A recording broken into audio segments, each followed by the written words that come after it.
But on a more serious note, we're going to take a historical look at the students and young people who started a revolution and changed the future of Paris. With the general strike and the many student protests that caused the eventual collapse of the de Gaulle government and changed Paris into being one of the most livable cities in Europe.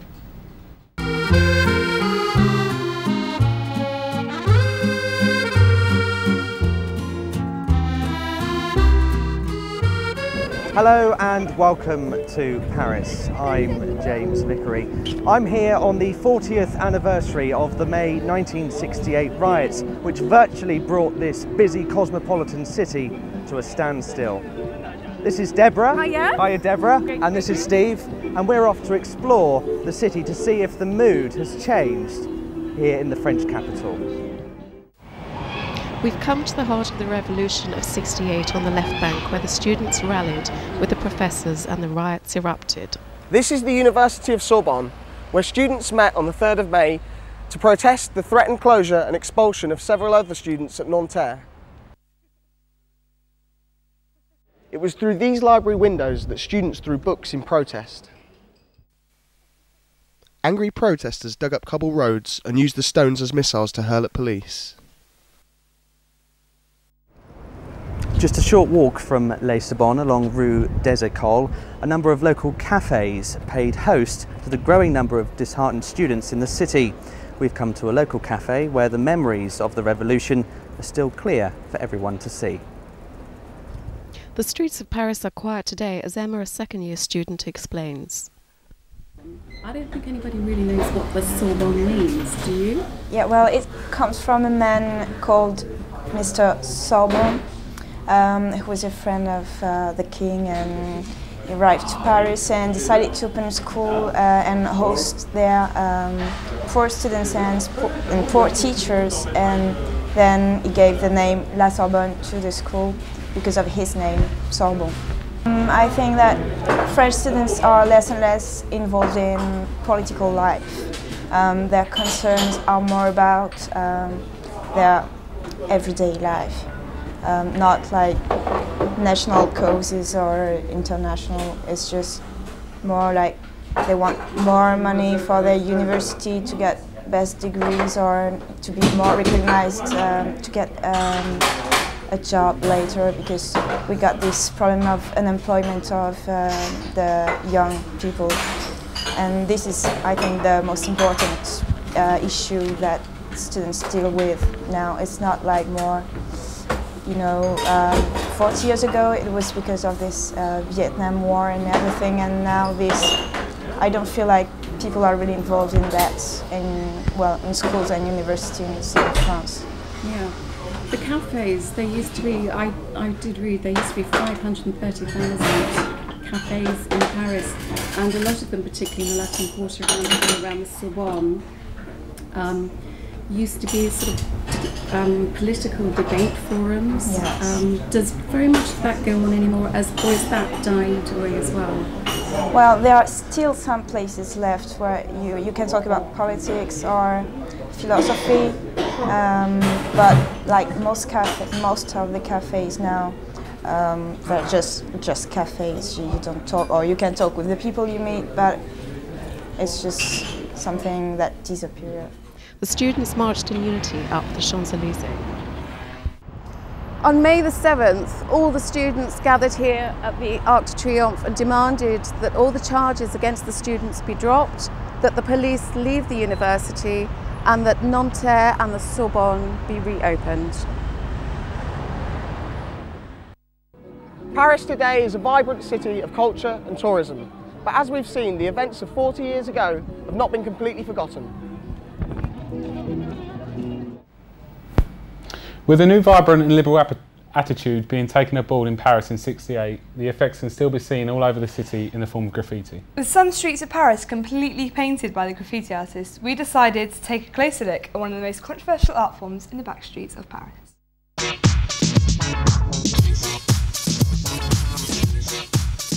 In Belleville there are not a lot of clubs, there are more bars, you can drink wine and listen some jazz music. It's more this kind of ambiances. It's not, there are not a lot of clubs make party all night long. It's more a little cafe, a little bar. Yeah, Banga is a very good label, and they play in all the clubs in Paris, and, in Europe and in the US.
Well, the graffiti we saw in Paris was amazing and really gave the outskirts of the city its own je ne sais quoi.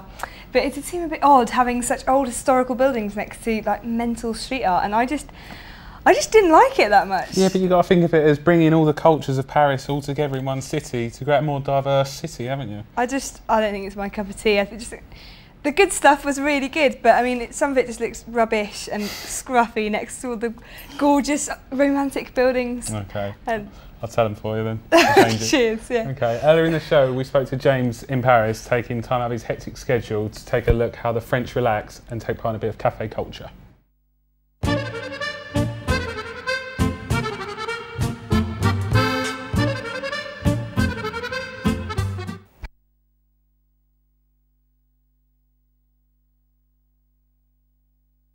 Paris, the most popular tourist destination in the world. The city attracts over 30 million foreign visitors a year and is renowned for its architecture, good food and cafe culture. Deborah and I have come to the French capital to explore the delights on offer. In a cafe near to the University of Sorbonne, we met Emma Redondo, a second-year journalist student, and she spoke to us about the choices of eateries on offer. Well, it depends. It's like almost every week, you know, you go out after school, you go have a drink with some friends, or during the weekend, or just on a sunny afternoon on a terrace. So it's still very much part of cafe culture in Paris? Yes, it's very important to go and meet friends and have a chat, and it's just enjoying drinking coffee or tea or whatever. It's just, yeah, we love it. In Paris there are a lot of nice places to go and have a drink. The cafes offer a relaxed setting to unwind, meet with friends or to hold business meetings. Do you have your favourites you always go to, or do you like to vary them depending on what mood you're in? I've got some places I like very much and I go quite often, and there are also other places like near Saint Paul or near Bastille, really nice. And do you eat when you go out and drink coffee? Or? Sometimes, yes. Sometimes I just go for a drink and then I think, okay, let's have salad or a croque monsieur or anything else. So that would be your favourite salad or croque monsieur? But I really like those club sandwiches with fries and mayonnaise. Oh, English do too, I love them. Thank you very much, Emma. In a small, independently owned cafe near to Gare Nord railway station, we found a group of students from the UK sampling the continental style eating and drinking. James, you're a student here on holiday, I believe, from England, is that right? Yeah, that's right. Is it your first visit to Paris? It is indeed. It's scary being here for the first time, but I've enjoyed every minute I've been here. So. Yeah. And you come from London, I believe? Yeah, London, hustle and bustle, to another city of hustle and bustle, but everything's different here, exciting people, different language, yeah, it's good to be here. Yeah. And how do you find it compares with London, like the cafe culture, this big cafe culture here, isn't Huge there? cafe culture, yeah, it's sort of a different way of life in a way that it's maybe more chill out here. At the pub you go for a social, but here it's sort of like in between breaks you chill out and you relax. So would you normally go to pubs back home as instead of but come to cafes here? No, I mean I'm not much of a drinker at home, but when you come here to cafes, it's such a chilled out environment that you sort of have to go into a cafe because it's their way of life and it's enjoyable. They're very different, aren't they? Have you eaten in the cafes here? I have indeed. I must admit, last night I had enjoyed some nice snails. That was an experience in itself, but incredibly tasty and one to recommend for Brits back home. Was it the first time you've had snails? Indeed, yeah. It's a weird taste, but very nice. Recently, small cafes in the city have come under threat from the global coffee chain Starbucks, and while some independent businesses have crumbled, others are still thriving due to Parisians showing their support for traditional French outlets. Well, that's all from us today, and we hope you've seen some things to encourage you to go out and see the sights of Paris for yourself. Paris has lots to offer. It's great historical sites, various subcultures, but there's only one way to discover Paris, and that's to explore it for yourself. As we've just seen, in most foreign cities, a lot of things are different. One thing we noticed was that street performers turn their act into an art form a lot of the time. So now we're going to leave you with some French street performers, and thank you for watching. Au revoir! Au revoir!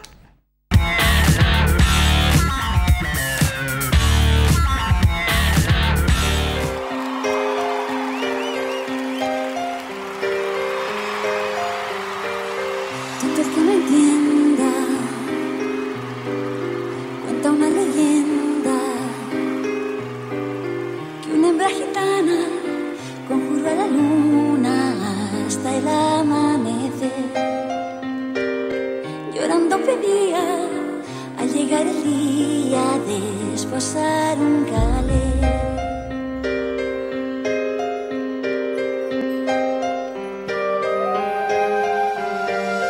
Tendrás a tu hombre, piel morena, desde el cielo habló la luna llena, pero a cambio quiero el hijo primero que le engendres a él. Su hijo inmola para no estar sola, poco le iba a querer. Luna quiere ser más.